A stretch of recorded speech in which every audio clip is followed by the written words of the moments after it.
Hello friends, आप सभी का बहुत बहुत स्वागत अभिनंदन करता हूं आपका अपना यूट्यूब चैनल लर्न विथ केवल सर में। दोस्तों, आज की इस वीडियो में सन 2022 में आयोजित छत्तीसगढ़ शिक्षक पात्रता परीक्षा के अंतर्गत गणित विषय के अंतर्गत कौन कौन सा ऑप्शन सही था ये मैं इस वीडियो में बताऊंगा। तो ठीक है, अगर आप लोग मेरे चैनल में नए होंगे तो चैनल को सब्सक्राइब करना मत भूलिए।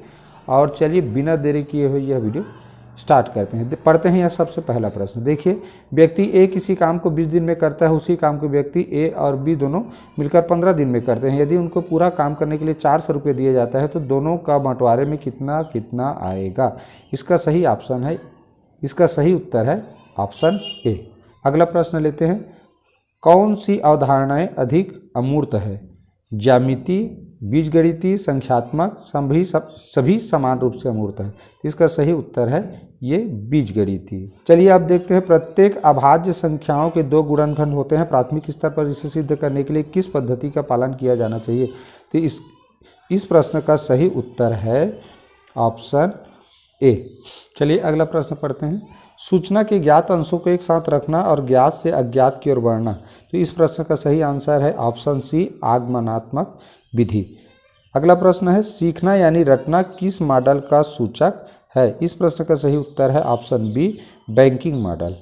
अगला प्रश्न पढ़ते हैं। दो समपूर्णांकों का योग सदैव सम होता है, किस विधि से यह सिद्ध किया जा सकता है? तो यह प्रत्यक्ष विधि से, प्रत्यक्ष उपपत्ति विधि से सिद्ध किया जा सकता है। देखिए 97 नंबर का प्रश्न है। वर्गमूल 6.4009 का मान ज्ञात कीजिए। इसका सही उत्तर है ऑप्शन ए। 98 नंबर का प्रश्न पढ़ते हैं। एक घनाभ का आयतन ज्ञात कीजिए जिसकी लंबाई 14 सेंटीमीटर, चौड़ाई 12 सेंटीमीटर तथा ऊंचाई 8 सेंटीमीटर है। तो देखिए इसका गुणा करेंगे तो आपस में तीनों का गुणा करना है, तो इसका उत्तर आता है 1344 यानी 1344 घन सेंटीमीटर। तो ये इसका राइट आंसर है ऑप्शन बी। अगला प्रश्न देखें। निम्नलिखित में से क्या गणितीय शिक्षण के मूल्यांकन का आयाम नहीं है? तो इसका सही उत्तर है ऑप्शन बी, स्वरूप और कार्य पद्धति।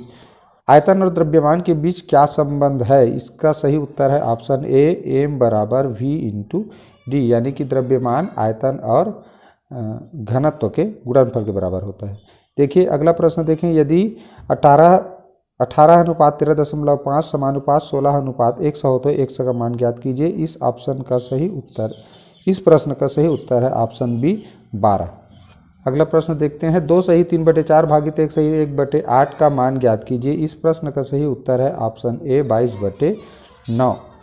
अगला देखें। निम्नलिखित भिन्न को बढ़ते क्रम में लिखिए। इस प्रश्न का सही उत्तर है ऑप्शन सी, 5/11, 9/14, 3/4। अगला प्रश्न देखें। गणित अधिगम का मूल्यांकन मूलतः होना चाहिए। इस प्रश्न का सही उत्तर है ऑप्शन डी, उपरोक्त सभी। अगला प्रश्न देखें। गणित शिक्षण में सांप और सीढ़ी का खेल अत्यधिक उपयुक्त होता है उन अवधारणाओं को विकसित करने के लिए जो संबंधित है। तो ये है ऑप्शन बी, संख्याओं से संबंधित। अगला प्रश्न देखें। निम्नलिखित में से गणित की प्रकृति का संबंध किससे नहीं है? इसका सही उत्तर है ऑप्शन सी, विस्तारित अभिव्यक्ति। अगला प्रश्न देखें। यदि बेलन की त्रिज्या और ऊंचाई क्रमशः आर व एच हो तो बेलन का आयतन होगा। इसका सही ऑप्शन है option C, pi R square H. अगला प्रश्न देखें। यदि दो संख्याओं का महत्तम समापवर्तक 15 तथा उनका लघुत्तम समापवर्तक 300 हो तथा एक संख्या 60 हो तो दूसरी संख्या क्या होगा? इसका सही उत्तर है 75। इसमें क्या करते हैं, 15 और 300 का गुणा कर देते हैं, 60 का उस दोनों को भाग कर देते हैं, तो उत्तर आता है 75। अगला प्रश्न देखें। किस मॉडल में चरण दर चरण सीखने को सीखना माना जाता है? इसका सही उत्तर है ऑप्शन डी, उपरोक्त सभी, ये तीनों मॉडल। अगला प्रश्न देखें। भिन्न 3/16 को प्रतिशत में बदलिए। इसका सही उत्तर है ऑप्शन डी, 18.75%।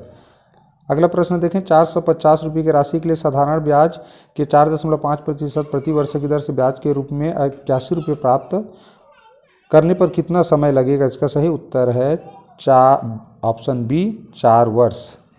अगला प्रश्न देखें। रोहित को अनुभव होता है कि वर्ग एक समचतुर्भुज और आयत दोनों है, वह चिंतन के किस चरण पर है? तो ये है ऑप्शन बी, संबंध। अगला प्रश्न देखें। एक लड़का 20 मिनट में 960 शब्द टाइप कर सकता है, प्रति घंटे में उसके टाइप की गति क्या होगी? इसका सही उत्तर है ऑप्शन ए, 2860 शब्द प्रति घंटा। ऑप्शन से ही पता चल रहा है जब 20 मिनट में 960 शब्द टाइप करता है तो 1 घंटे में उससे अधिक ही होगा, जबकि 3 ऑप्शन में 960 से कम है। ठीक है, चलिए देखें अगला प्रश्न।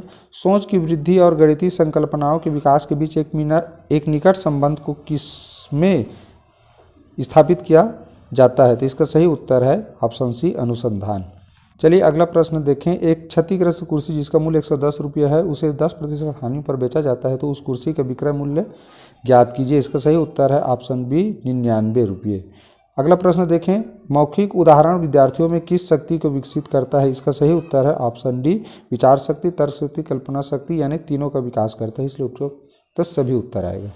अगला प्रश्न देखें। गेंद संतरा जैसे त्रिविम आकार के वस्तुओं का उपयोग करके गोलाई की अवधारणा का विकास करना इस पहलू का उदाहरण है। इसका सही उत्तर है मूर्त से अमूर्त की ओर। अगला प्रश्न देखें। 6 सेंटीमीटर गुणित 5 सेंटीमीटर माप के आकार के कागज के किनारे से 3 सेंटीमीटर गुणित 2 सेंटीमीटर माप का कागज का टुकड़ा काटा गया, तो बचे हुए कागज के टुकड़े का क्षेत्रफल क्या होगा? इस प्रश्न का सही उत्तर है ऑप्शन सी 24 वर्ग सेंटीमीटर।